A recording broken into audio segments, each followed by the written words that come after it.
ይሰማል?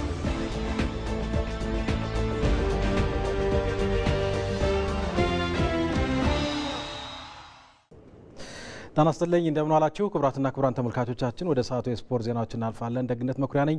ሲንቄ ባንክ የስፖርት ዜናዎቻችን የክብር አጋር ስለሆነ ከልብ እናመሰግናለን። ከ17 ዓመት በታች የኢትዮጵያ ሴቶች ብሔራዊ ቡድን በዓለም ዋንጫ ማጣሪያ ዛሬ ምሽት ከካሜሩን ጋር ጨዋታውን ያደርጋል።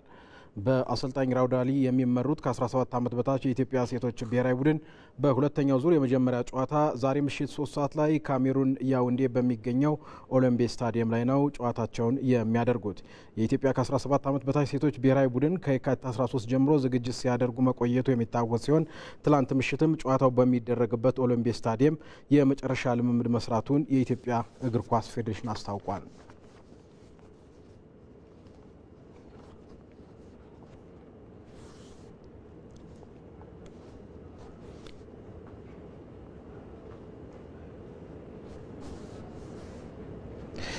አቶ ኪሮስ ሀብቴ የኢትዮጵያ ውሃ ስፖርቶች ፌዴሬሽን ፕሬዝዳንት ሆነው ተመረጡ። የቀድሞው የኢትዮጵያ ውሃ ስፖርቶች ፌዴሬሽን ፕሬዝዳንት የነበሩት አቶ ኪሮስ ሀብቴ ዛሬ ከተሰጠው አጠቃላይ ድምጽ ከ12 ድምጽ 9ን በማግኘት ነው ፕሬዝዳንት ሆነው የተመረጡት። በኦሮሚያ ክልል የተወከሉት አቶ ኪሮስ ሀብቴ ከዚህ ቀደም ተቋሙን ለ8 ዓመታት መምራታቸው ይታወሳል። መረጃውን ያደረሰን ባልደረባችን አንተነህ ሲሳይ ነው።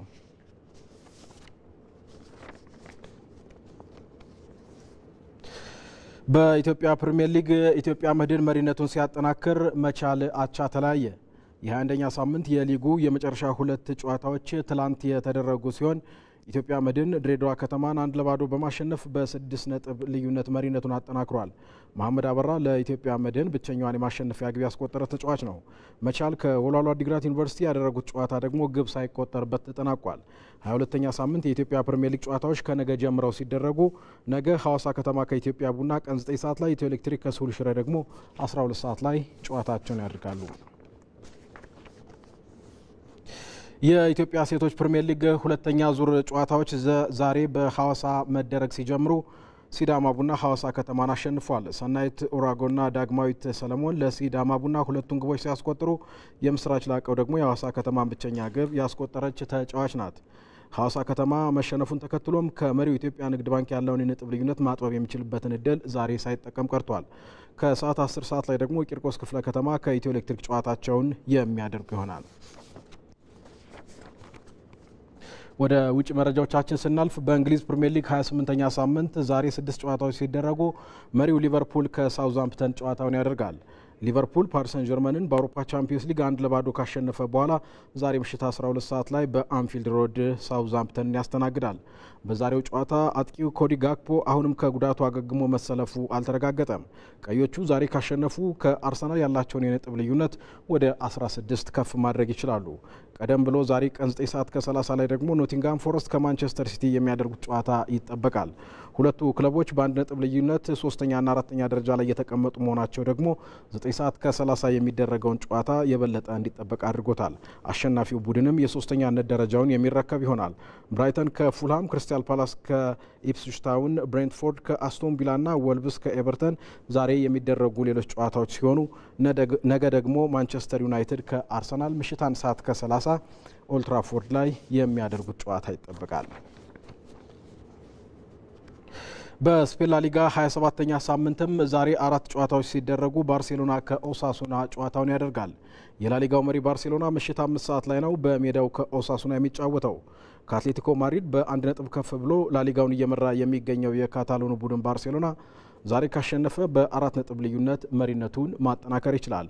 ተጋጣሚው ኦሳሱና በበኩሉ 11ኛ ደረጃ ላይ ነው የተቀመጠው። ሴልታ ቪጎ ከሌጋኔስ፣ ዲፖርቲቮ አላቬስ ከቪያሪያል፣ ቫሌንሲያ ከሪያል ቫያዶሊድ በስፔን ላሊጋ ዛሬ የሚደረጉ ሌሎች ጨዋታዎች ናቸው። ሄታፌ ከአትሌቲኮ ማድሪድና ሪያል ማድሪድ ከራዮ ቫይካኖ ደግሞ ነገ በላሊጋው ቀጥለው የሚጠበቁ ጨዋታዎች ናቸው። በጣሊያን ሴሪያም ዛሬ 4 ጨዋታዎች ቀጥለው ይደረጋሉ።